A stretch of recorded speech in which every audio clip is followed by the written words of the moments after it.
Hey, c'est Mystique et aujourd'hui je vous retrouve pour une vidéo spéciale Halloween.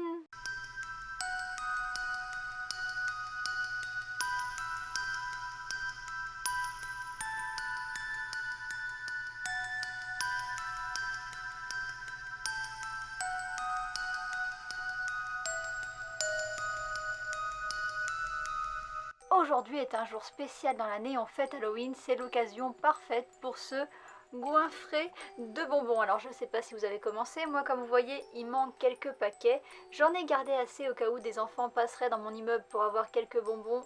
ce soir, mais je vous avoue que j'espère que personne ne va passer et que je vais pouvoir manger le reste. Pour la quatrième fois à cette occasion, j'ai sélectionné un tag sur Booktube que j'ai mis à la sauce manga bien entendu, et du coup je vous propose aujourd'hui de découvrir le Créature Book Tag. Pour ce tag, on a 13 créatures d'Halloween auxquelles il faut associer un manga en fonction des caractéristiques qu'ils ont en commun, et pour commencer, on part avec la sorcière. Il faut un personnage ou un manga qui est magique et j'ai choisi Mes voisins les esprits, un seinen publié chez Doki Doki. Ce titre ne parle pas de sorcière ou de magie à proprement parler, mais l'atmosphère qui se dégage de l'histoire est quand même assez magique et c'est le premier qui m'est venu à l'esprit quand j'ai lu l'intitulé, donc c'est celui que j'ai choisi. C'est pas vraiment de la magie, mais dans l'histoire quand même on a une jeune fille qui va emménager dans une nouvelle maison et cette maison ça va être un portail vers l'au-delà et du coup il va y avoir pas mal de créatures légendaires qui vont transiter par sa maison, des yokai, pas mal de créatures du folklore japonais, donc c'est quand même assez magique parce que c'est des choses qui se passent pas dans notre monde ou en tout cas on ne les voit pas et du coup je le trouve parfaitement adapté. Je l'ai présenté sur ma chaîne, donc pour ceux que ça intéresse, je mettrai le lien dans la barre d'infos et dans le petit i. Je vous le recommande fortement et je passe au point numéro 2. Cette fois-ci, la créature, c'est le loup-garou et il faut choisir un manga parfait à lire à la nuit tombée et j'ai choisi le manga Hunt, le jeu du loup-garou et la suite. Vous allez me dire que j'ai choisi la facilité puisque la créature c'est le loup-garou et que je vous choisis un manga qui s'appelle le loup-garou, mais en même temps,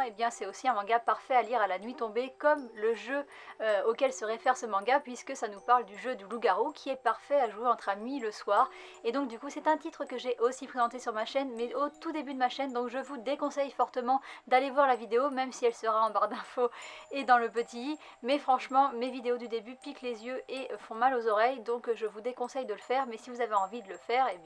ça sera très sympa, ça me fera des vues. Pour vous résumer brièvement l'histoire, c'est un huis clos d'horreur. On suit une fille qui est enfermée avec d'autres personnes et ils doivent jouer au jeu de loup-garou, sauf que contrairement au jeu, ils doivent vraiment tuer. Donc il y a des gens qui ont été désignés comme loups-garous, d'autres villageois, et la nuit, les loups-garous, ils vont tuer les villageois, et la journée, les villageois doivent éliminer les loups-garous par un vote. Et c'est exactement pareil, sauf que du coup c'est beaucoup plus sombre puisque les gens doivent vraiment tuer les autres. C'est une série que j'ai beaucoup aimée, que je trouve parfaite pour Halloween, je vous la recommande fortement. La créature suivante, c'est la créature de Frankenstein. On doit choisir un manga qui nous a choqués, et je vais vous parler des Rives Rouges de l'adultère, un seinen qui est publié chez Meian, qui est terminé en 2 tomes. On ne sait pas vraiment si c'est terminé parce que la suite au Japon a été seulement publiée sur internet, donc peut-être qu'on aura la suite, peut-être pas, et c'est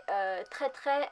érotique. Et si ce manga m'a choqué, c'est parce qu'il aborde un sujet tabou. Alors avec le titre on pourrait se dire l'adultère, mais en fait pas du tout. On aborde le sujet de l'inceste, puisqu'on va avoir une jeune fille qui habite depuis qu'elle est toute petite avec son oncle, et en fait ils ont des rapports sexuels, et donc je vous ai dit qu'il y avait de l'érotisme parce que les rapports sexuels nous sont montrés vraiment de manière très crue. Voilà, les dessins sont très explicites, on sait exactement ce qui se passe, et ça m'a choquée parce que je m'attendais à un truc qui parle d'adultère, pas d'un truc qui parle d'inceste. Et j'ai vraiment beaucoup de mal avec ce sujet. Après, ça titille votre curiosité malsaine, vous avez quand même envie de savoir si la fille va s'en sortir parce que elle est consentante et tout ça, il n'y a pas de viol, mais c'est quand même compliqué quoi, quand on a été élevé par quelqu'un, est-ce que cette personne n'a pas de l'influence sur nous, etc. Enfin voilà, c'est vraiment un sujet très épineux, et donc du coup c'est un peu choquant, et ça m'a choqué vraiment beaucoup. Donc j'ai reçu le tome 2 il y a très peu de temps, je vais voir ce que ça donne, et on verra s'il y a la suite après, mais du coup voilà, c'est vraiment un sujet choquant pour moi l'inceste, donc je trouve qu'il est parfait pour la créature de Frankenstein. La créature numéro 4, c'est le diable, et on doit choisir un personnage sombre et diabolique, et j'ai choisi de vous parler de Listen of the Evil, un seinen qui est publié chez Kana. La série est terminée en 9 tomes, je l'ai déjà présenté sur ma chaîne, et je vous parle du personnage de Seiji. Dans ce manga, on a un prof qui est serial killer et qui est complètement barré dans sa tête. Il n'hésite pas à assassiner les gens dès que quelqu'un en fait ne va pas dans son sens, ou que quelque chose ne va pas. Par exemple, il y a des oiseaux qui chantent dehors, et il en a marre, il tue les oiseaux. Il y a un voisin qui l'embête, j'imagine qu'il tue son voisin. Et il va avoir des problèmes avec ses élèves. Et franchement, le personnage est vraiment diabolique jusqu'à la fin. et vraiment même jusqu'à la toute fin du manga, je vais pas spoiler, mais il m'a énervé, enfin je sais pas, il est vraiment pourri jusqu'à la moelle, et donc du coup il est parfait pour le personnage du diable parce que je trouve que c'est vraiment bien un personnage très diabolique. Pour ceux qui ne connaissent pas la série, comme je l'ai dit, je l'ai déjà présenté sur ma chaîne, donc n'hésitez pas à aller en barre d'infos ou dans le petit i pour en savoir plus. La créature suivante, c'est la grande faucheuse, la mort, et on doit choisir un personnage qui n'aurait jamais dû mourir, et j'ai choisi, attention spoiler, un personnage de Black Butler. Ça a été publié il y a maintenant à peu près 2 ans, donc je pense que je peux spoiler. Le personnage d'Annie est mort et je ne m'en remets toujours pas. Ça fait plusieurs tomes qu'il est mort, mais je suis vraiment dégoûtée et je ne suis pas la seule à pas m'en remettre puisque dans le manga, Soma ne s'en remet pas non plus et franchement je m'attendais pas du tout à ce qu'il y ait un personnage qui meurt, pas comme ça, et j'étais vraiment dégoûtée et je le suis encore, et c'est un personnage qui aurait jamais dû mourir. Enfin genre c'était une crème ce mec et c'est trop triste, et genre j'ai pleuré et j'ai jamais pleuré pour un autre personnage qui est mort dans un manga, donc du coup et ben c'est vraiment le personnage que je trouve qui n'aurait jamais dû mourir. La créature suivante, c'est un zombie et on doit choisir un manga qu'on aurait aimé dévorer encore pendant longtemps, et j'ai choisi Food Wars, une série de chez Delcourt Tonkam, un shonen qui est terminé en 36 tomes. Si vous débarquez sur ma chaîne, vous ne le savez peut-être pas, mais ceux qui sont là depuis un moment le savent, j'adore la nourriture, et Food Wars est un manga que j'ai adoré, et la série est finie, mais j'ai pas encore lu le tome 35 et le tome 36 parce que j'ai pas envie que la série soit finie. Donc je repousse le moment, je les ai chez moi, mais j'ai pas du tout envie de lire cette fin parce que eh bien j'ai pas envie que ça s'arrête. J'adore la série et ça fait trop chier. J'ai même regardé l'animé tellement j'aime la série, donc franchement j'avais pas du tout envie que ça s'arrête, et j'ai vu qu'il y avait d'autres fans sur Twitter qui étaient dégoûtés quand ça a été annoncé la fin, et je comprends parce que la série est super bien faite, on s'attache beaucoup aux personnages, et vraiment il y a beaucoup de personnages secondaires mais on s'attache vraiment à tous quoi, et bah voilà, dégoûté, c'est tout, la série elle aurait dû durer encore beaucoup plus longtemps. Quand je vois que des One Piece peuvent faire 90 tomes, bah moi j'aurais bien mangé encore 20 tomes de Food Wars. La créature suivante est une gargouille, on doit choisir un personnage qu'on aimerait protéger à tout prix, et j'ai choisi un personnage de Yotsuba, une série qui est publiée chez Kurokawa, elle est en cours avec 14 tomes et c'est un seinen. Et sans aucune hésitation, le personnage que je voudrais protéger, c'est la petite Yotsuba qui est l'innocence incarnée, elle est vraiment très pure, très naïve, avec ses grands yeux sur le monde, et bah moi ce que je voudrais c'est la protéger de ce monde pour qu'elle reste comme elle est, avec sa naïveté, sa joie de vivre,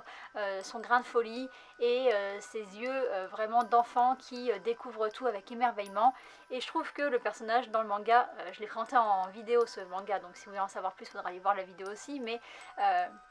elle nous donne aussi des leçons à nous en tant que lecteurs, de nous dire et de nous rappeler comment on était quand on était enfant, et qu'il faut aussi en fait garder cette âme d'enfant un petit peu. Alors moi j'essaye, mais c'est quand même compliqué, et du coup il faut la protéger à tout prix pour qu'elle répande son message et sa joie de vivre. La créature suivante, c'est le vampire, et on doit choisir un manga qui a sucé notre vie jusqu'à la dernière goutte. Alors pas dans un sens positif, hein, ça veut dire un manga qui nous a vraiment pompé notre vie et qu'on n'a pas du tout aimé. Et du coup j'ai choisi de parler du manga Infection, dont je parle à peu près dans chaque tag, parce qu'en fait à chaque fois il faut parler de manga qu'on n'a pas aimé, et du coup c'est le manga que j'avais acheté et que j'ai revendu, et il y en a très peu comme ça, et lui je l'ai revendu parce que je l'ai vraiment pas aimé, et il m'a vraiment pris ma vie, voilà, comme dans les mangas où vous avez un petit fantôme qui s'en va à l'intérieur de vous, c'était ça quoi, j'ai vraiment été très déçue. Et je n'ai vraiment aucun regret d'avoir arrêté cette série, je crois que j'ai revendu ma série quand j'avais 3 tomes, et j'ai regardé au Japon il y a 20 tomes, c'est encore en cours, donc vraiment déjà ça m'a économisé pas mal d'argent. Et puis eh bien ça aborde un sujet que j'aime pas, alors j'en ai déjà parlé sur ma chaîne, mais il y avait un truc avec une sœur et son frère, enfin pas vraiment parce que pour des raisons diverses et variées ça n'a pas pu se faire, mais c'était quand même fortement suggéré et ça m'a dérangé. Et en plus de ça, le manga était quand même blindé de ecchi, c'était des zombies, c'est pour ça qu'à la base je l'avais acheté. Mais par exemple il y a une fille, elle se balade en culotte tout le temps et elle veut pas mettre de pantalon, enfin voilà, parce qu'elle dit que les pantalons qu'on lui propose c'est pas assez la classe, et elle veut être bien habillée, donc elle préfère être le cul à l'air, et vraiment ça devenait redondant, un petit peu chiant. Après j'ai arrêté très vite, donc ça se trouve ça s'est arrêté par la suite. D'ailleurs si vous faites cette série n'hésitez pas à me le dire si c'est devenu génial et que je devrais la reprendre, mais je pense que je la reprendrai pas, donc voilà. En tout cas c'est un manga qui m'a vraiment tué au sens négatif du terme. La créature suivante c'est le fantôme et on doit choisir un manga qui nous hante encore et j'ai choisi de vous parler du personnage, une série qui est terminée en 2 tomes, c'est un seinen qui est publié chez Omake Manga. Ce manga il nous raconte une histoire de harcèlement qui va vraiment très loin, beaucoup trop loin pour moi. Alors je trouve que le manga est très bien fait, mais c'est tellement bien fait en fait que vous êtes plongé au cœur de l'horreur et vraiment l'histoire est horrible. C'est des enfants et les enfants vont vraiment très loin dans le harcèlement, ça part un petit peu comme du harcèlement basique avec des insultes etc, mais ça va vraiment jusqu'à ce qu'il y ait des morts et c'était vraiment choquant et la manière dont ils meurent c'est choquant aussi et la fin eh bien elle est vraiment aussi dramatique et donc du coup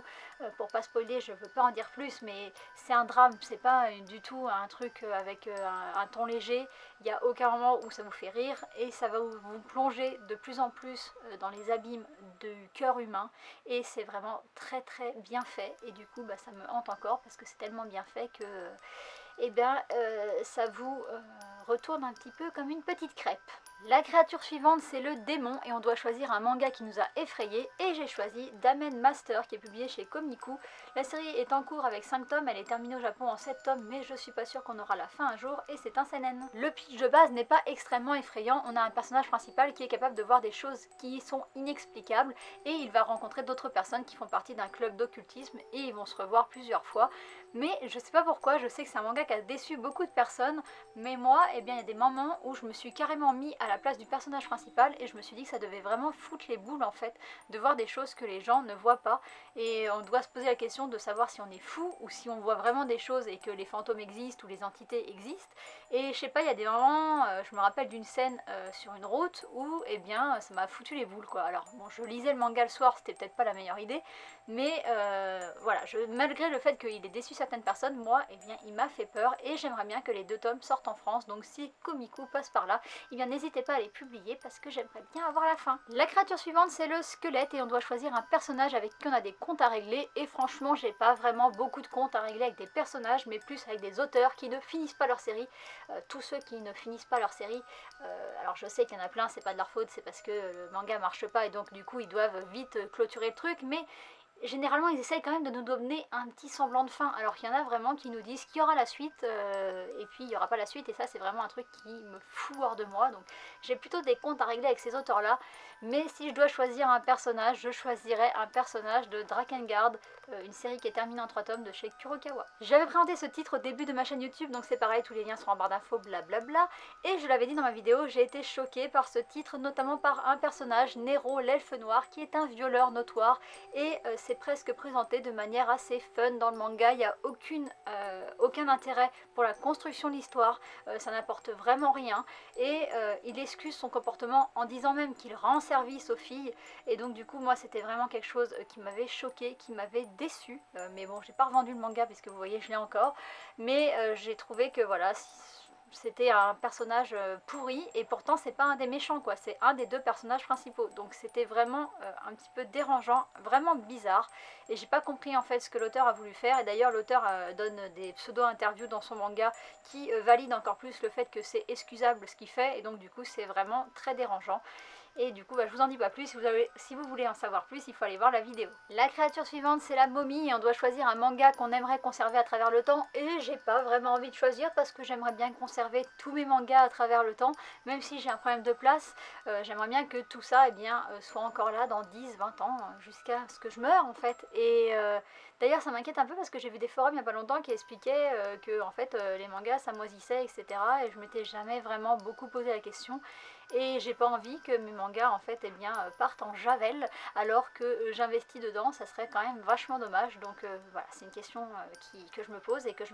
ça m'inquiète un peu en fait de savoir comment je peux les conserver pour qu'ils restent bien. Pour en revenir à la créature, du coup je vais en choisir un quand même et je vais choisir Death Note, le manga qui m'a donné envie de lire des mangas. Je crois que j'ai pas vraiment besoin de présenter cette série, elle est énormément connue.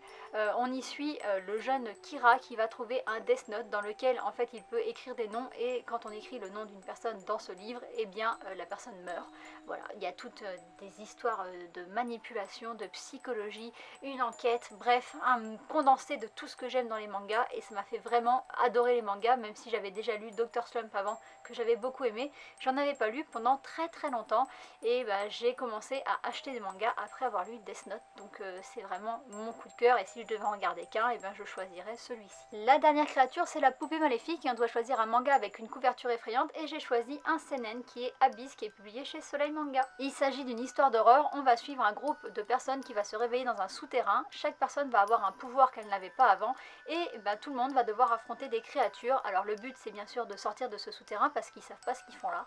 Je vous avoue que j'ai lu les 8 tomes puisque la série est terminée en 8 tomes, mais c'est pas le manga d'horreur et le manga en règle générale le plus génial que j'ai lu. Par contre, les couvertures sont vraiment effrayantes et les bêtes à l'intérieur du souterrain sont vraiment